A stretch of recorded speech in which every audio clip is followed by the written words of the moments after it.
All right, let's get started then. Welcome to Hacker Dojo. We're here to launch Chris Matthews' new book, Start Telling People. He's going to give a little intro about that, but overall, I'm Emily. I am the board chair of Hacker Dojo. I'm here to help and support anyone and any entrepreneur and their journeys, and we're here to support Chris in this. Chris, would you tell everyone a little about yourself? Sure, thanks. Lovely to be here. I've been working in startups for over a decade now, almost all of it here in the Bay Area, with the exception of 2 years in the Netherlands.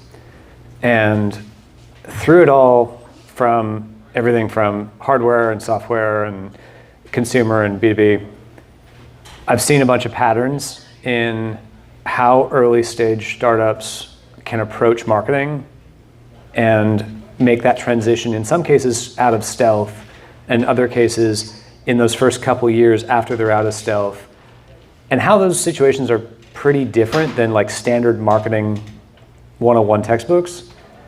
And there was a whole bunch of books on marketing, and there's a whole bunch of books on startups, but there wasn't one that really captured this bit. And so what you see in the book is functionally what I'd kind of wished I could have had access to when I started working with the first startup I got involved with back in like 2012. And that collection of ideas came together in a chapter outline back in September. And that day, I guess I decided I was going to write a book, and 6 months later I was holding one. So here we are. But the intent is, it was written to help early stage startups navigate out into the world. I've worked with a lot of engineers across a lot of different spaces, and it's really fun when you get to see the intersection of marketing and engineering come together as real collaborators. Thank you. You kind of answered my first two questions anyways. So, can you give a brief overview of these key principles that you've outlined in your book? Sure. The main principle of the book, the thread that holds it all together, is that marketing is a discipline. It's not an activity. Like, there are activities involved, but if you go away from today thinking, like, with one new piece of information, it's, if I can convince you to start thinking about marketing as a wider discipline that touches every single part of the company you're trying to build, or building, or have built, that will be a step forward. Because one of the common mistakes, one of the easy ones to avoid, is to think about marketing as, let's just go play some ads, right? And that's not it. That's such a thin version of it. Yeah. Well, Hacker Dojo needs to read this book, and all of us as staff. I read most of it, got to the last two chapters. I couldn't catch up, but you had very good summaries in them, and definitely going to be taking some key things out of it for ourselves. So, great. Thank you. Next question is, what opportunities, those unique challenges, is it about startups that you're addressing? Like, what specifically? So when startups get going, there's this weird tension between we want to be fast and nimble, and we want to make a really big promise of what we're going to do. And those things are in absolute conflict, because one of them is a long-term commitment, and one of them is like, I'm not quite sure how today's going to end up. And one of the fundamentals with marketing is being able to describe, who are you, what are you doing, who's it for?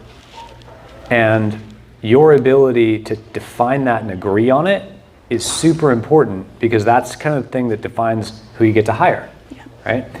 It's okay if that story changes, but the discipline of going through and understanding, you have to agree on what it is right now, and we might change it, but that's okay, versus having like 3 founders that all think you're working on a vaguely different thing. Yes, I've been in a few startups. That is definitely the last one for me. Very similar case.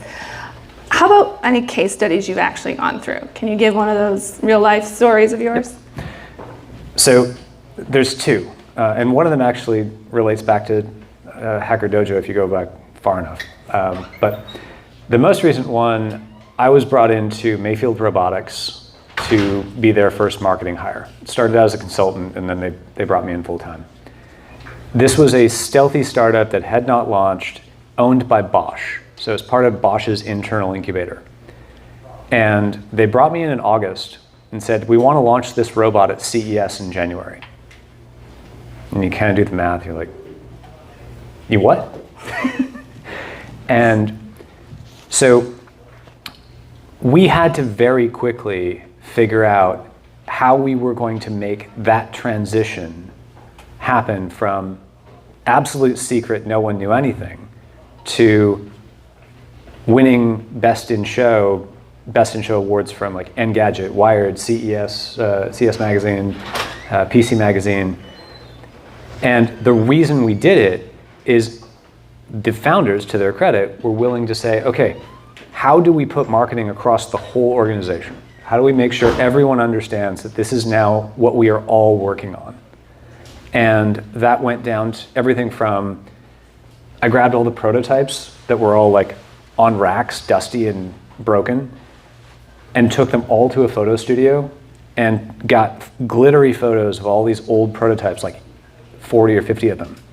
And we built a book, like a hardcover coffee table book, that when we were showing the robot for the first time to journalists, they got to see how we got there, right? They built trust in that progress. So that's one area where if they had simply waited and said, we'll start marketing the day we want to tell people about it, all of the back work wouldn't have been done. Like, this is about scaffolding that you can start building now that future you is going to really appreciate. And there's a few things in the book about like how to think about that specifically across different industries, but start early, probably earlier than you think, and it will pay back on itself many times over. I like the prototype thing. It's like sketches from Picasso. Those are actually just worth as much as some of the famous paintings themselves.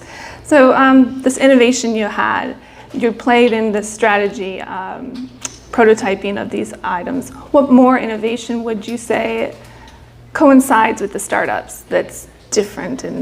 So startups get to do different things than big companies, right? This is really important. You get to operate at a different level, and everyone can be involved in this. So don't miss those opportunities to put that to use. Like two really good examples. Customer service. Really good customer service is a brand asset, and you have the ability to make that start from the first time you reach out to a customer. So instead of trying to unravel a really hefty customer service organization, instead, it's closer to how do we make sure everyone we talk to from number one thinks we're absolutely amazing at what we do, and we're working for them.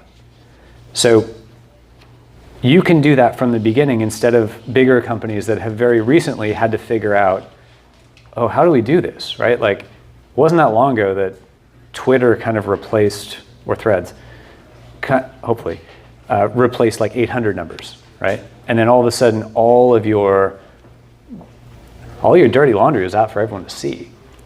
So you had to be on top of it. And the other one is HR. You have the option of making your place a fantastic place to work, and your brand can help build that excitement and that enthusiasm inside the company you're building from the beginning. But that also means that everyone has to love what you're working on. And so some of this actually falls into the marketing camp, because marketing's the one that's going to run your launches. And if you get to include everyone and participate in that, you can completely change the dynamic of a small team. Yeah, that they actually have a piece of it, and they become your marketing material as well. That sounds good. Now, startups, of course, have this tendency to need to pivot. You've been marketing this one way early, often, and then suddenly you're completely pivoting to another market or even a different product in essence of it. How are you addressing this? Well, you're going to have to change some things along the way. Like you started with some sort of idea of why you're there and what you're going to do. And if you're changing because you found a better way to do that, then great. Like that is the success part of iteration and early stage companies. And hang on to just the idea of like, well, if you found something that was right, then celebrate that and put that into how you communicate about what it is you're doing and who it's for, and the position you want to end up holding in the market when you get there. So a company's already been doing this brand, and everyone knows the brand is doing X. Mm-hmm. It's kind of now Y. Like, how do you get the public to understand that transition? Like, is there a certain marketing strategy you're going in, like, hey, we used to be this, now we're doing that? So that can be accomplished in a few different ways. It kind of depends on how big you are at that point, because if if you're changing from, well, like the Airbnb example, right? Like, they got real skinny at one point before they got picked up by YC, and the founders were making like joke cereal boxes that they were selling out of their apartment to try and make rent. Like, they were down to like, we're just doing anything to make money. That's not what this is. This is closer to like, if you've decided who you're working for and who you're creating something for, and you find a better way to do it, then this is something you can turn into an asset. You can show them where you were and why this is better, and they should nod their heads and be like, yeah, you're right, that's better. It's not because they asked for it, but because you're there doing the innovating. Okay. I was getting into your demos section. Right. Sounds like that was a pivotal point for your book, is more about the demos, and I definitely have lived the life of on edge of my seat for every demo. For those of you here in the room, who's done a demo before? Okay. Who's done a demo that's gone badly? Okay. Who's never had a problem with a demo ever? No. Okay. I don't believe you. Good. So demos are a skill, right? And this is something where it's a perfect example of how engineering and marketing can work together. Engineering's got to build the thing, and then you have to go into the theatrics and the magic of showing off how it works and what it does. And there's a very special definition in there I want to be clear on. When someone asks you, what does it do? Most engineers hear that and they think, they would like to know how it works. And marketing people convert that into, no, they would like to know what it does for them. They actually do not really care about how it works. And that simple translation is a great example of how engineers and marketers can speak English to each other in the same room and have completely different conversations, unless you know each other well enough to pick that up. So one of the chapters in the book is a very methodical approach to how to run a bulletproof demo. And this gets to all of the prep that you need to do, all the contingencies that you need to put in place, and all of the scripting that you need to make it functionally a show. And getting people out of the mindset of like, we just show the people the product, right? Like, isn't that it? And then your Wi-Fi dies, or your Bluetooth fails, or your battery isn't charged. Those three, by the way. Very common. Those are the three. Wi-Fi, Bluetooth, battery. You cannot check those enough. And ask me how I know. I can say I know. Yeah. And so to be able to run a really compelling demo is a learnable skill, but it's not innate in the person who made the product. And so I spent a lot of time, and I've gotten a lot of interest, even in the handful of weeks this book's been out, from organizations that are like, oh, we'd like to be better at that. We didn't know there was a way to do better. Yeah, so my experience with demos have been all the way up to that last minute. Let me get that in so the customer can see it. I'm in the room in front of the customer, and they're pressing the button, and then the whole thing dies. Yeah, at Mayfield we had a rule, no engineering in public. And that one stuck with me. It's like, it's not a tattoo, but it's almost a tattoo. Yeah, it's something we also should learn from our own lightning talks. Sometimes we're demoing our own thing up here, and it dies. Computer or the coding doesn't compile, it's something. And here is a safe space, right? Like Yeah. this is okay. Like there is a tolerance for risk here that is accepted because you all understand each other. That's true. But when you're doing a demo for a reason typically, it's probably one of four things when you hit the real world. It's probably for investment, it's probably to close a key hire, close a sale, or get media coverage. Yeah. You don't want to miss any one of those four. Like they're all worth really sweating the details on. Thanks. The next part is there any industry or sector that you're actually more targeting for the world on this book?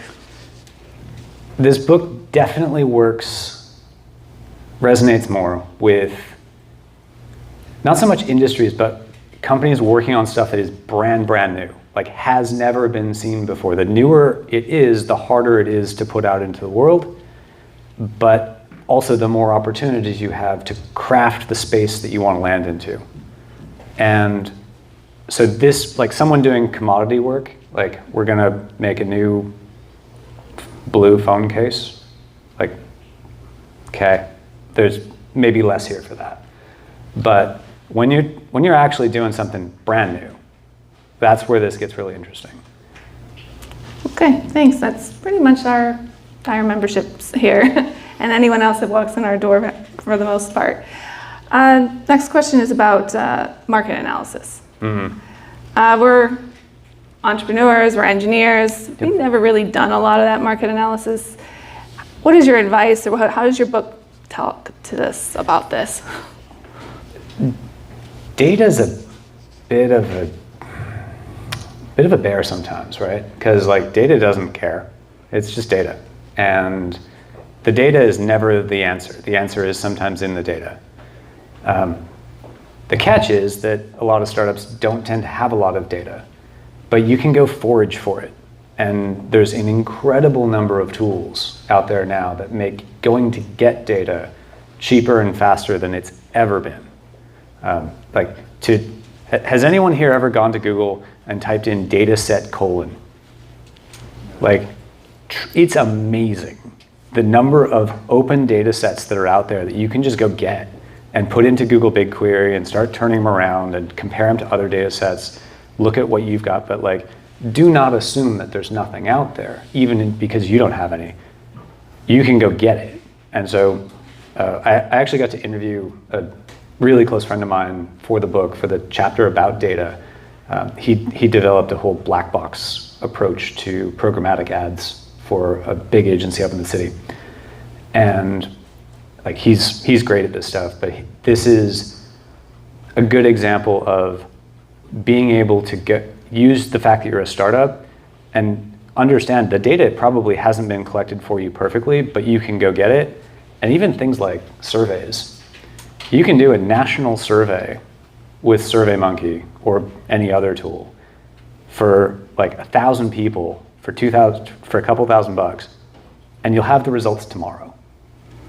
So it's like sometimes you just have to go get it. But don't forget that survey results then can be like flipped on their heads and put into Tableau and looked at in a bunch of different ways, because the insights can come out of it sometimes by like what my friend Gary said, look for gaps and collisions in your data. Like any moment where you see a gap or you see things that don't actually jive with each other, something's there. And it's like dig into that and figure it out. Okay, that makes sense. Generally, that's where the nuance in everybody's product can fit in. Yep. Generally in there. So how does this? We're doing market analysis. We're moving on to the demos, but now the company wants to scale. Mm-hmm. How are you addressing scalability of going from this tiny entrepreneur to hopefully the big boys club up there? There's a lot of people that have strong opinions about how to scale a business, but specific to the marketing element, it's important to realize that the team you will need for the first couple years is not the same as the team you need 5 years from now. Now that team could turn into that team, but making sure that you resource your marketing efforts appropriately for where you're at means finding this balance, because like one easy mistake to make is I'll just hire a junior marketing person and I'll bring him in and we'll do like the basics and easy stuff. Well, that's if it was just basics and easy stuff, you actually would have already done it if it was important. So now you're bringing in someone to do something you've already said wasn't important. And maybe worse, that person's going to need a manager. Well, guess what? You've just decided who the head of marketing is.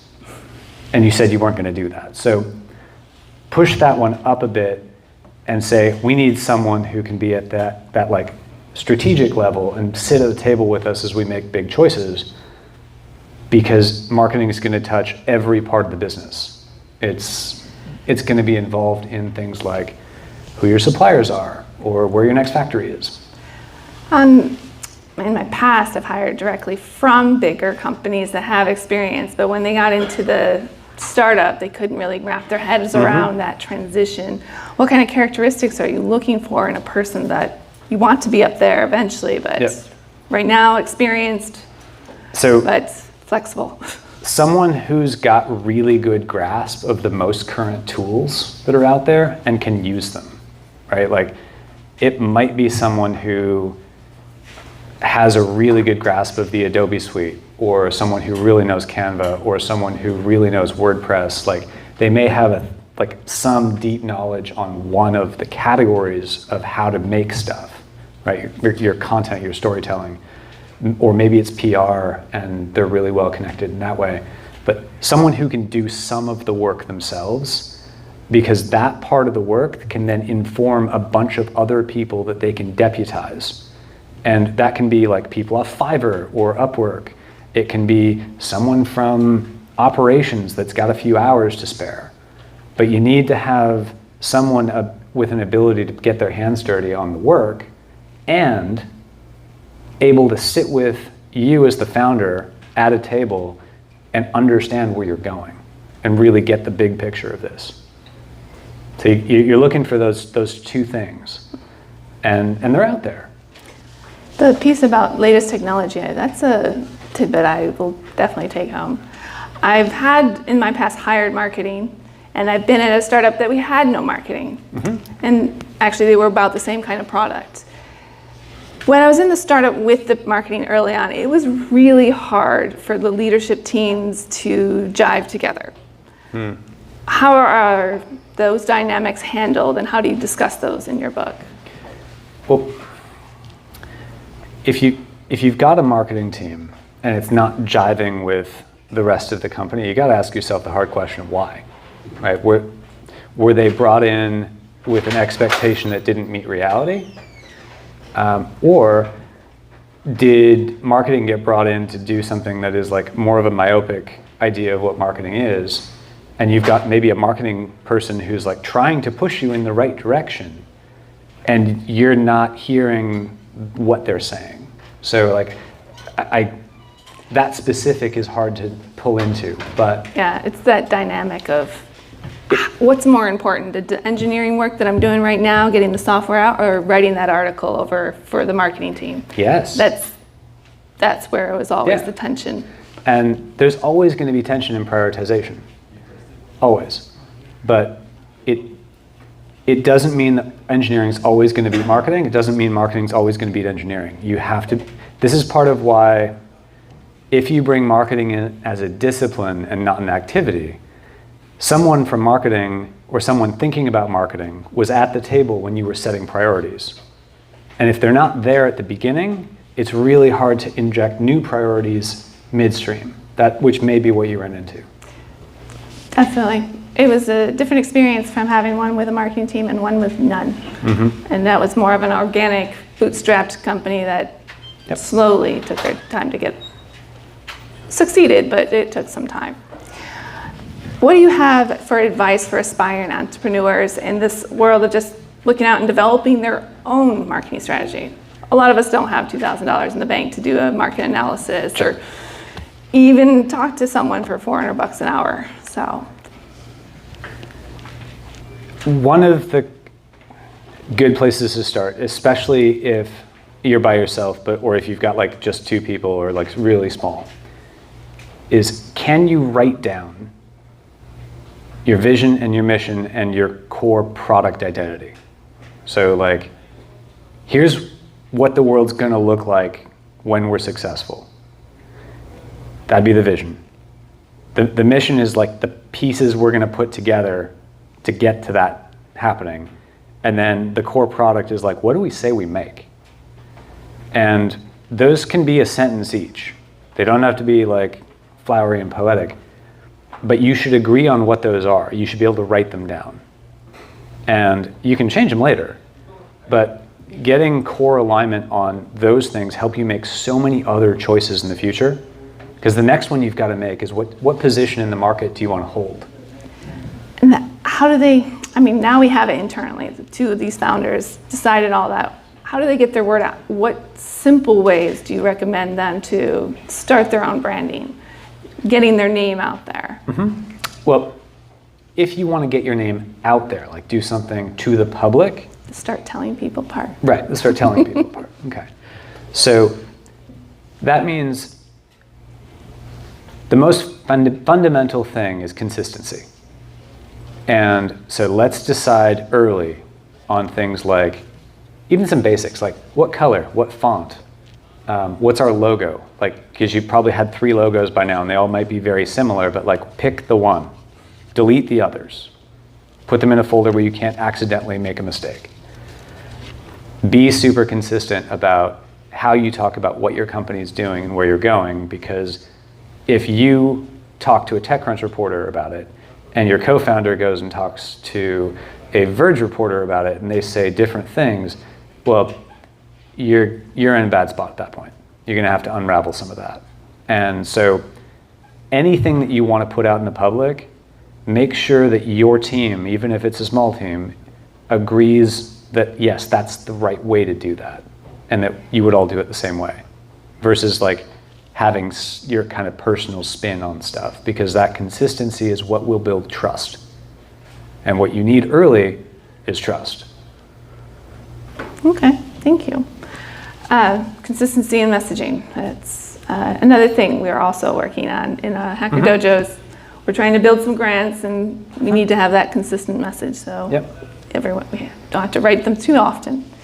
I saw some things in the book about ask 30% feedback, and can you explain that a little bit more for me? It's about the ecosystem. That was one I picked up early that works on marketing and engineering side, is if you get in the habit of building a culture where you can ask for 30% feedback, like I am going to show you something that is 30% done. Well, all right, I can understand, like that's a long way from done. So my expectations just drop down here and we're having a conversation about what it's going to become instead of what it is. That's so different than like, hey, what do you think of this thing I just made? And having someone sort of look at it and try and interpret if it's good. And when it comes to creative work, especially in the marketing side, so you're talking about a new website or your first ad campaign or your first t-shirt, like if you can get it, the conversation started at that much earlier level, then you're going to be much more collaborative and easy to work with, and that works between engineering and marketing really well. It also helps marketing people understand what you're doing. And the better we can understand what the engineers are working on, the better story we can tell about what you're building. And the bit more we can make you guys look like heroes. Because like, we want to get the story right too. Okay. More along the lines of don't let perfect be the enemy of good. Just get it out there. It doesn't need to be finished. And as long as you understand, you both, like everyone in the room agrees that this isn't finished and we're looking at a work in progress, the conversation shifts immediately. Okay. That's a favorite phrase of mine. Yep. I used to hold on to things until never was perfect. So until I had the last minute, I had to give it in or turn it in. Anything else you'd like to share about this book? It was written mostly for engineers, even though it's about marketing. Like this is ideally a book that gets in the hands of a founder or a co-founder to give you ways to talk about the side of the fence that you've maybe never thought about and understand who you might be looking for when you start having those conversations, and how to understand and really vet what someone is telling you and if they're the right fit for you. And it does work for marketing people too, because there's a lot of really talented marketing people out there who do not get the engineering side of the house. And so if this can help them understand some of the things I learned the hard way of how to work with really talented groups of engineers and get their stories out and their products out, then that's going to help them too. So it does play both roles, but I did lean much more heavily on the founder engineering side of this for making the book approachable to people like you. And so I'm incredibly curious to know, for anyone in this room that reads any of it, I'm very curious to hear what you think. And I worked pretty hard to write it as a very sort of conversational tone. Like, it doesn't read like a textbook. It reads closer to stories. And you don't have to read it in order. You can read chapters out of order. But different parts of this will resonate differently with you based on what kind of product you're working on and where you're at in the stage. But if you're in that early stage, you're facing marketing situations that a lot of standard marketing advice won't work for. And so hopefully this gives you some foils and viewpoints to look at that stuff with. Thank you. Just about your book in general, the feedback you've gotten so far. Yep. Anything unique about it, or want to share that people have said about your book? Well, so far, I feel really lucky. Like, all the Amazon reviews are 5 stars. There are 9. So that's like, not none. Like, I'm not watching it like every day, but like. Are they family and friends? There are a couple of people on there I know, and some that I don't. So it's a mix. But actually, Amazon won't let your family leave a review for your book. That's like, good to know. Don't do that. Yeah. And then some of the anecdotal stuff from engineers I've worked with who have read it and are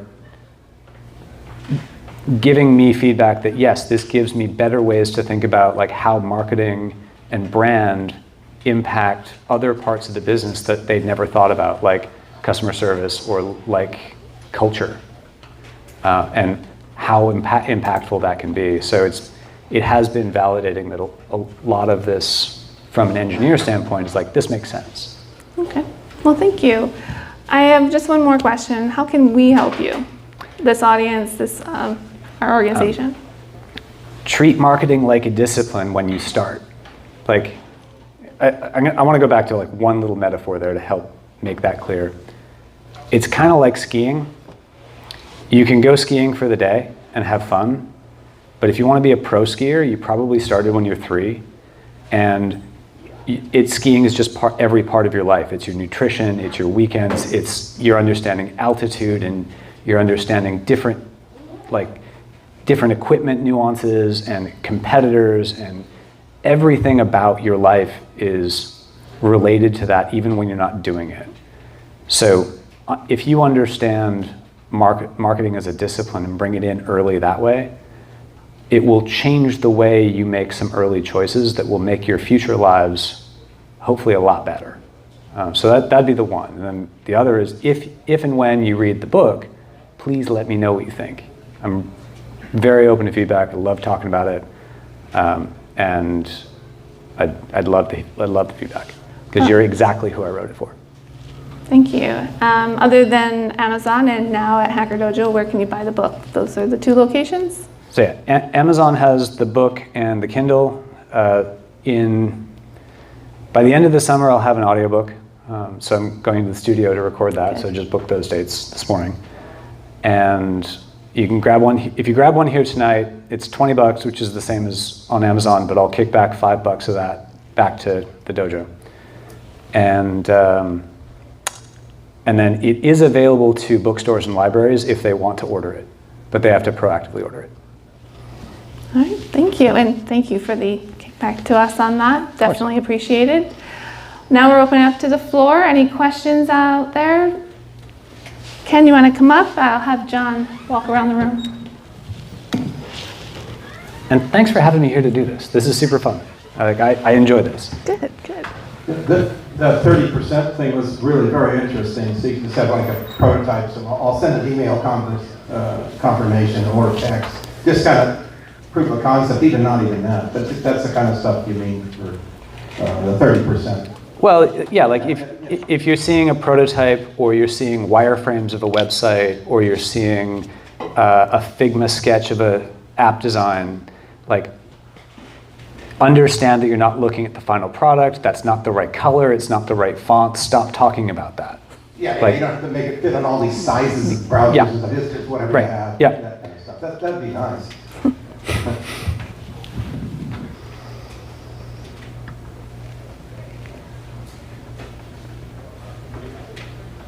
No?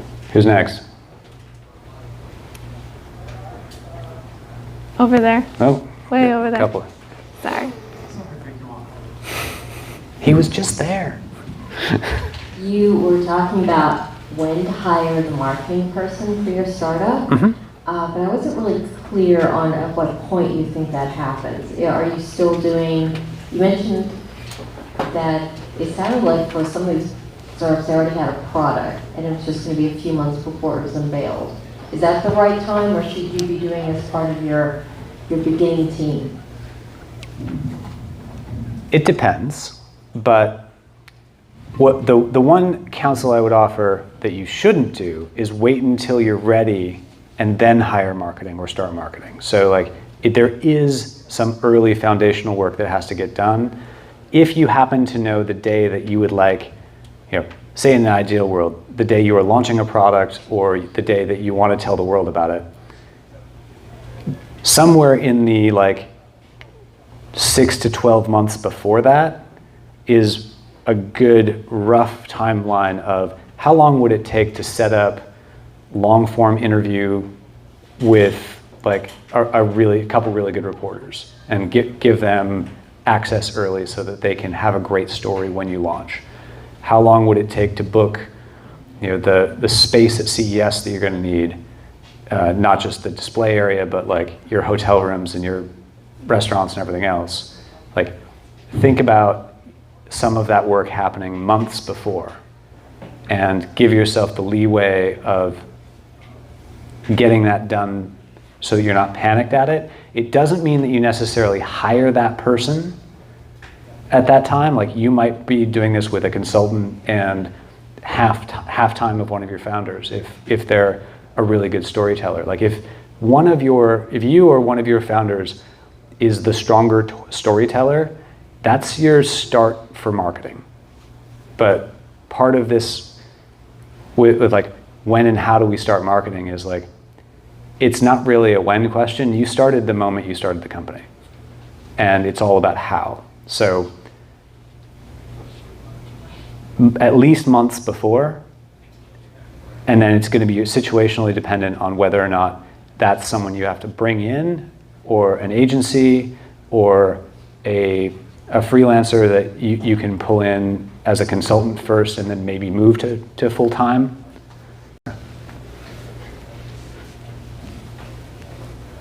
One there and then here.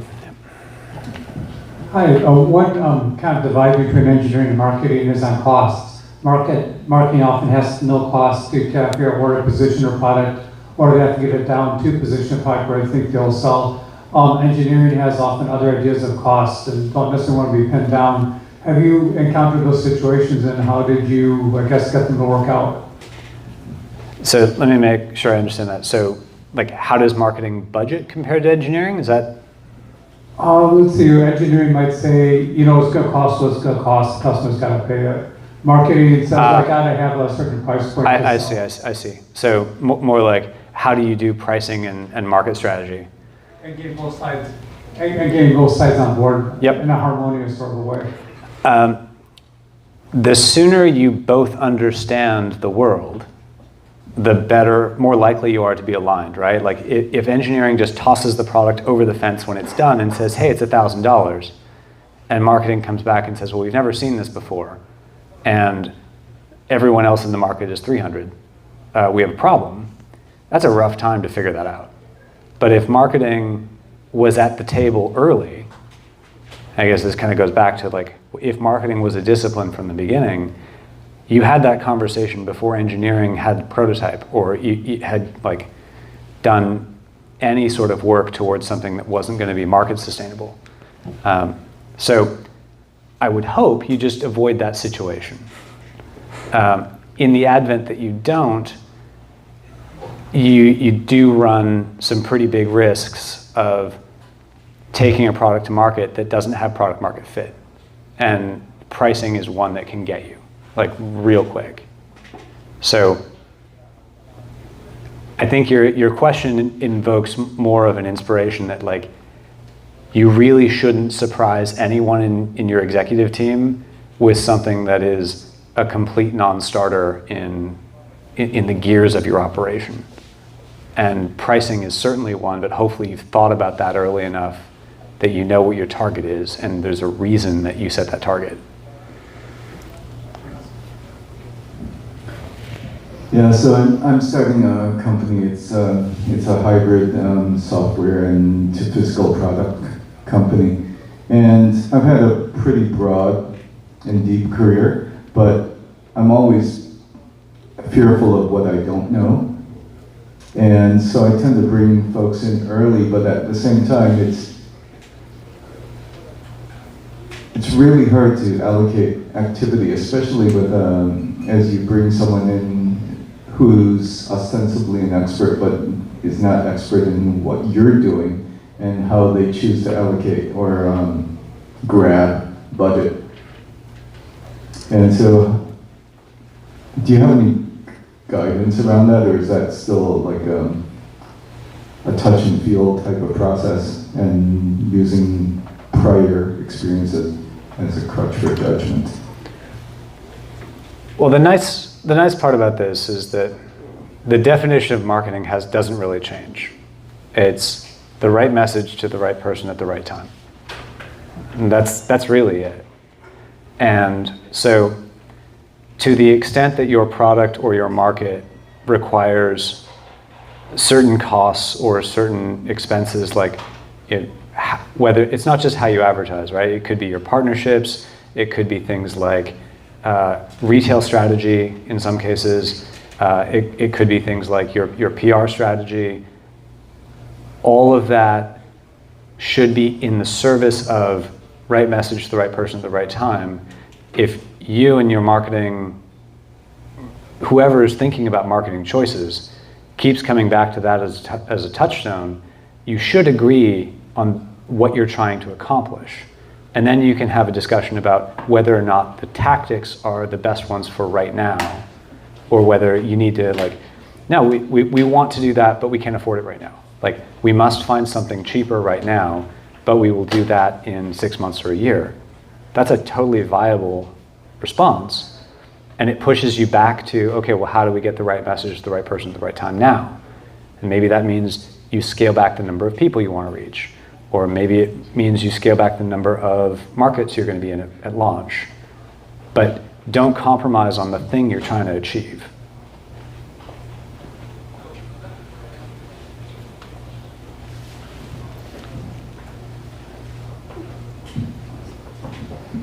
Thank you for doing the speech. I really appreciate it. It's been pretty insightful. And my question for you today is going to be, so I hear a lot of startups talking about having the ability to hire somebody to do some kind of work for them, engineers particularly. So how do you work with, on a product that has a little bit of validation, but you need kind of like a better product because of safety issues and working on kids' educational platform? Mm-hmm. For that nature, you have to regulate the platform to COPA, Child Online Privacy Protection Act. So I need a lot of features that in the platform that won't get me sued, because getting sued is like, that's that. So yep. I'm trying to avoid it. But I need engineers who are willing to work on the platform and kind of like play with that. how do you deal with bringing in early engineers and splitting equity? Because oftentimes I hear also another fear that I have is that people come into the company, they work for a little bit, and then you give them all this equity, and they just kind of run away with it. And then I hear companies talk about the ability to bring in somebody, work for free, and then kind of create a relationship and eventually bring them in. So how do you handle that conversation, and how do you manage the equity part, and how do you manage like that aspect? Well, I'll start by saying I'm not an equity expert, but equity, the whole point of equity is to give someone a long-term stake in the success of the company. So that should be the reason that's offered, not as like some sort of proxy for short-term work that you could just hire out. And when it comes to like bringing in the right people, whether they're engineers or marketing people or product people, if you're working on the product, like whoever's in charge of product really has three things they got to keep their eyes on. One is regulation, like let's not get sued, because spending your money on lawyers is a terrible idea, because it doesn't move anything forward except the lawyers. And then the other two are you got to meet the needs of a customer and you got to make some money. And like that's what a product officer does, is those three. So marketing loves working alongside really opinionated product people, because those product people's point of view is the story you get to go to the market with. They're the connection between you and the outside world. And then the customer service side of this is like the feedback loop that comes back. But whether it's engineering or product or marketing, those early people you bring in, if you're bringing them in for equity, it should be because they want to be there for a long time. And if you're bringing them in to do a task, you need to pay them in cash. So how would you go about if you have like much cash you can spare around, like you spread around, how would you deal with paying those engineers? And would you suggest outsourcing? Because I've done some outsourcing through Fire, but they really don't. Yeah, we should talk offline on that one. Like that one gets into a little specifics on like, I'm not going to tell you how to do your engineering. I'm not the right person to ask. Yeah. Thank you. Okay. All right. Thank you for the Fireside Chat. I totally acknowledge the importance of marketing. So my question is, if we break down marketing, there's PR, corporate marketing, product marketing, social marketing, event marketing. So since a lot of discussion today is around the product marketing, so how do you suggest balancing all these marketing activities? One of the nice things about early stage startups is you don't have an obligation to operate at massive scale right away. Like you can be very, very focused on who you're going after. You go back to that right message, right person, right time idea. If you're asking, like if you're saying who your customer is and you can do like good demographics, that's a good start. But then, okay, of those people, who do we want as our first 100 or even our first 10? Because like your first 10 will help define your first 100, and your first 100 is probably going to help define your first 1,000. And so as you think about all these different avenues of what is considered marketing, right? How you get messaging out into the world, whether it's PR, whether it's getting your product story right and your packaging done well and your product marketing, or whether it's more things like event marketing, that's all going to change so rapidly and so frequently for you that trying to handle those as specifics means you're going to end up with a bunch of people sitting around waiting for their turn. And so your early marketing efforts, this kind of goes back to that point of like, the team you'll need in 5 years is not the team you need now. That team you need now might turn into that, but don't try and do your 5-year thing and expect that it's going to be exactly perfect for right now. So be nimble and scrappy. I mean, it's a lot of the same engineering principles that you all live day to day, right? Like, you're going to have to wear a bunch of hats. It's going to shift around a lot. But if you stay true to like, what's the vision and mission and the big idea, And are we trying to tell the right thing to the right people at the right time? Like, those things can really solidify how you make choices about how you prioritize the different categories of marketing that can happen.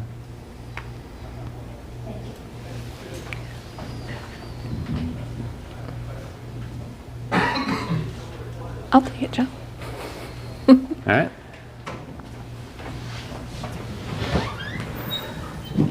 Sorry, we're limited to 2 mics right now. We'll grow eventually.